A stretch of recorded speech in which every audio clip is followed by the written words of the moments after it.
promises of said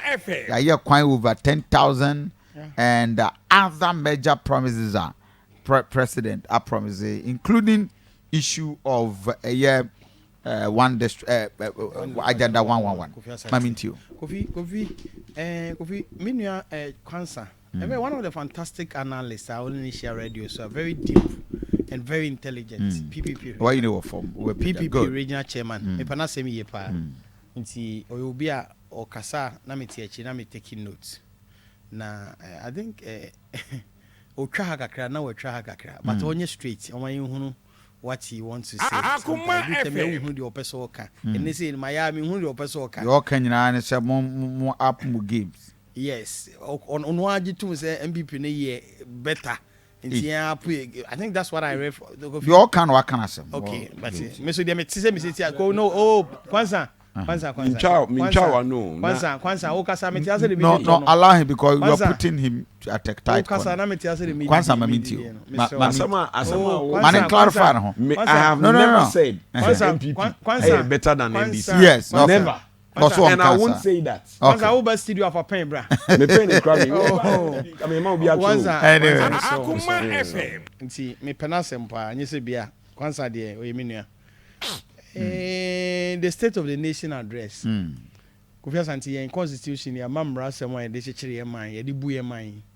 E ma Ghana mampanyini biara including President Akufo-Addo.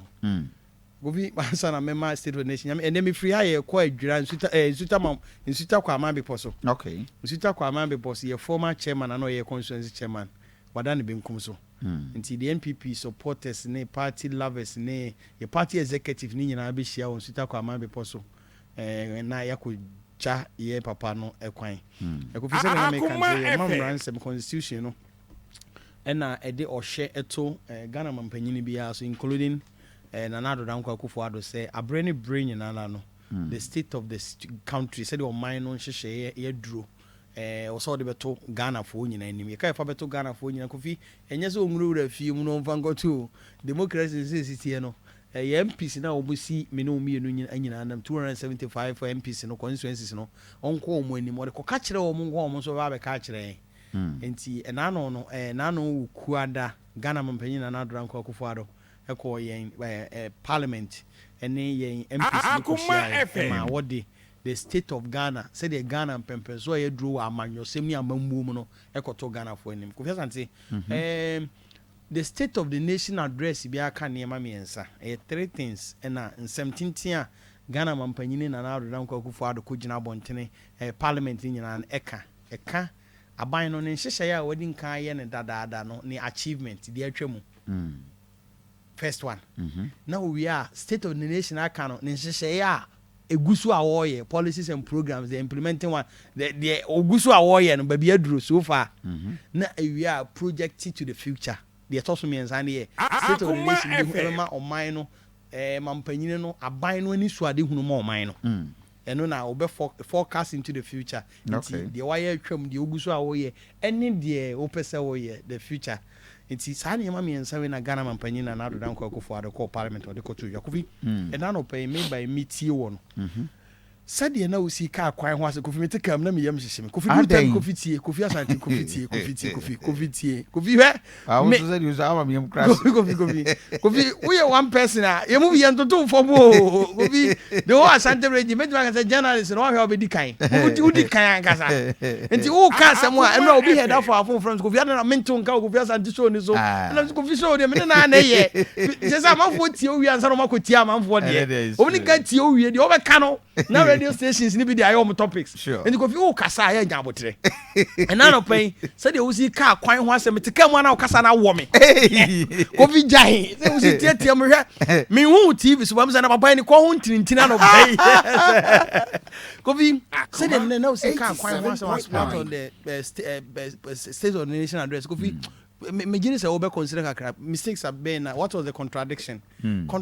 bi any one woman panyini na Nanado Akufo-Addo the State of the Nation address and only ni TV ni hunu and away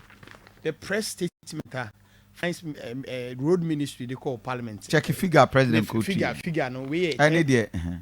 With 10,875. Na president could too. President could too. Kofi say na president could 10,000. 10,857. 700. President the end was 700. Kofi. Wait me there. Akola bi all type what dia ma. Road minister akokan na 75 or 57. No was it contradiction. Kofi president anka 10,000 road minister car 15,000. No. Nti me hu die ntia na contradiction Kofi Asante. And one say there were some typing mistake with road minister the name president the na correct and I say and no na so come on. So how do we Kofi better the which one is correct? We 50 per 50 differences per 57.75 50 kilometers and 57.75 ni nyina 10,000 name 75.7 Kofi am no to no matter what Kofi now person oye the kwan ni nyina to aso because oye the distance of the road distance Okroma ni almost about 67,000 Ghana kwan the road minister upgrading to 78,000 Ghana kwan tin say kwasa the odometer o drive with your car odometer na dia fefa o be say the odometer distance of the road network Ghana nyina na is almost 70,000 and Ghana mampanyi say for the past 4 years almost 3 years no why mu 10,000 wako to the amayen enye se bia Ghana mampanyi de na wa ye ne doso che kwan e wokroma nyina o da bi Kofi enye ne tintin to China na ne de beka in 2017 mama from 2015 so open rantie mienu miensa na ye kasa tiemu wa kwan ho pa wokroma Kofi me no na na ye e wo fi that Akoma FM the cry for rules Kumasi ubedu Kumasi mfimfini krom ha kwan nyina tutu Kumasi de na meka we are on TV Onia is viral but yen can free Kumasi ne mfa okay some of the roads that will Kumasi mama just get me major areas na yeti krom ha so Kumasi mfimfini pa ye asanteman animu ho no na ye de kire Swami roundabout no Swami main road walk on na Akoma 89.9 kroni nyina mu atutu sabre no in 2016 yeah elections no ayi o my kasa with your own na yen dede pa na ye ne krom ha edum so akwan enu ho na maybe ye demonstration wo akwan ho asem a mampanyi dada John Mahama oyi yen ano no o ka se asantefo de ene mo amowo asantefo akamfo kra de mo de se di quota gold mpo begum akwan so a mo nyimaye fisa mo no mo ye ungrateful. I don't think he said asantefo akra kroma o se asantefo akamfo yeti kwenti kroma efisa tumampanyi da John Mahama no ye te asante region ni deserve quota Kofi won kai sa asem no ka say akukọ sa kira kroma kra enyam fe me di gold mpo begum akwan okroma sa bre no na nye kom na na de yen yo sabre no na nye tiri ho na atutu o sabre no na nye kokko ni atwagu o na ye yakwan akwan a ye nyina ye tuka afa so a obeduru fie no na o ka ase nyina ase na o magazine no na ye ka na o twa ye sa ampoa no so in 2018 mampanyi na do na nkoko declare the year of rose say ono de kwan no betu ho na mafise no ono kura ko kasa kwan no ho asem ama mampanyi dada John Mahama ka chen se kufu ado de woteka mu anu ada mampanyi nsema twam okroma o say maya kwan na de woteka mu anu wada ni nti no edidi mampanyi na do na nkoko ado atem nti na do na nkoko ado obedi mampanyi no ade pa ba akwa na opese opugu Ghana fo se obetimi aye ya kwan Kofi miemfa ye Kumasi kroma na ye wia me no me no drive say no China na wo kana me just 10,000 e be watch China mpo wo the China na dey use 7 days Kofi me ma evidence of the rules are kroma no wo fa so obi I know you are going to show some Kofi Ghana wo hwe gold pa oboase sika gold oboase dia som Ghana enya senkitwa Kofi na wo free anyankwanta etu oboase a na emfutukwan mfuturo complete me dem crowd ya na papa ya may his soul rest in peace akroka papa ya no ya NDC Jerry Joe Rollins TNDC oni ye ne papa no ofri akroka yi your friend they say forgotten the name yes NDC for company for no do on enemy here on rest yes ono mo na providing him the man NDC akroka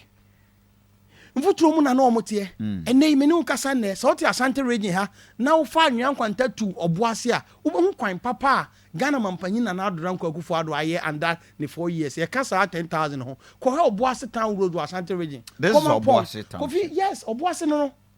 just about last week Friday me ko oboase aye the next day I was so much happy uko he the double road omo ye free besi barrier ho abema kuro ni mabie ni kuro ni mu fra chese na adora nkwa kufu ado bae no wanya santeman boni aye me se me sa ko fa dwaben first wonam dwaben kwan we so adweso tu dwaben asotwe na ka mienu ntimi monsa ho asotwe kurom akyan kurom but ene ko he kwan a na adora nkwa kufu bu adan ato aguo aye sa kwan ni ho made sere dia amde bema road ministry ni say free dwaben ekosi kumawu omunye sa kwan na bi nto aso na enyefe Kofi Asante me ba be ma list of roads in Ashanti region kwa Kofi na se nipa etimpotem o se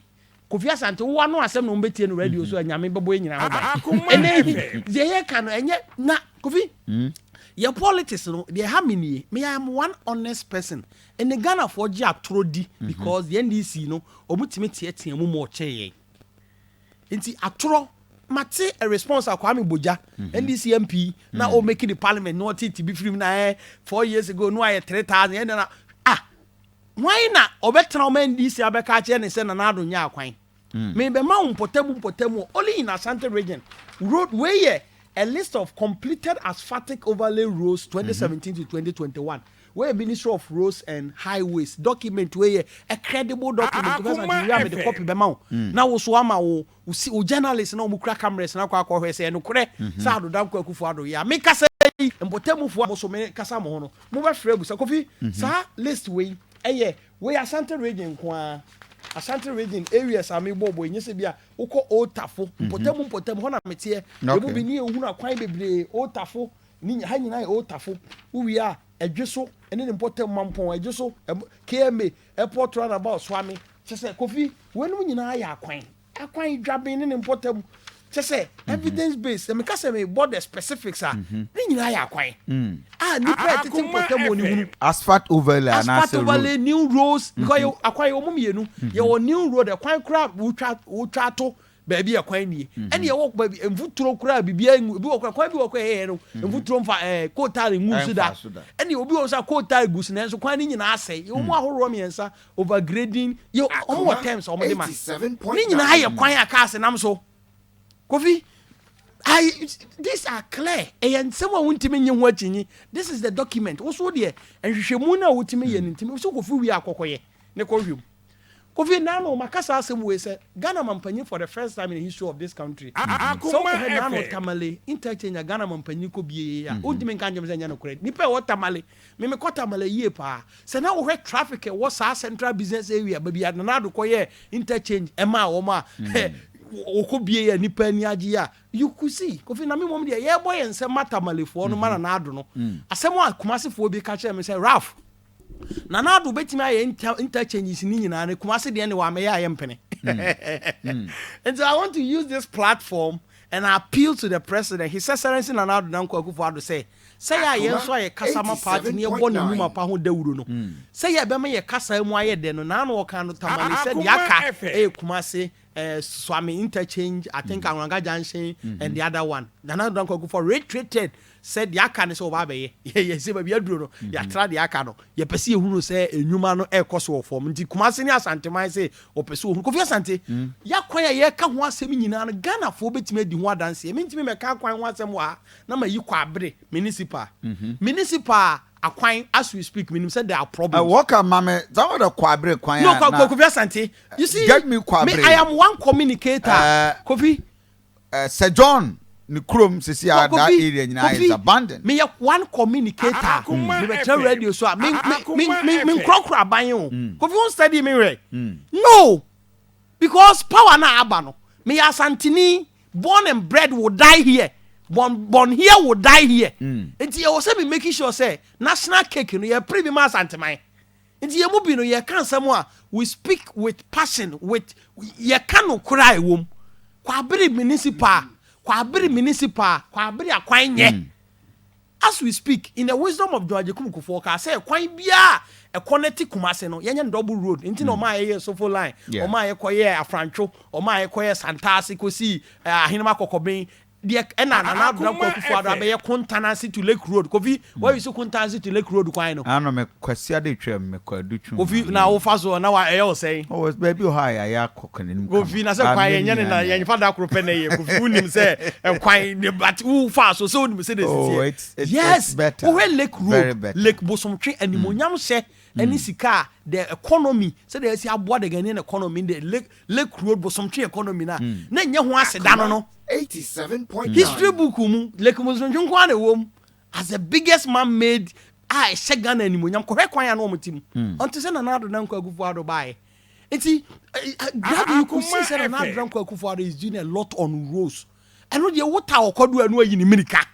na Nado Dankwa Akufo-Addo mirika o tunu akwan ho no so much kofi enti ye bebo yensem wo ho ne yesa de adesere de atato say Oliver Twist Ashanti man ene Ghana nyina no we are looking for kofi dia roads ana make Ashanti region kwa in this document we who wrote the specifics names of the roads are who the Google Google who says how can I na say nye that was our document we are message about the amount kofi and again another interesting issue another open now raise agenda 111 fantastic idea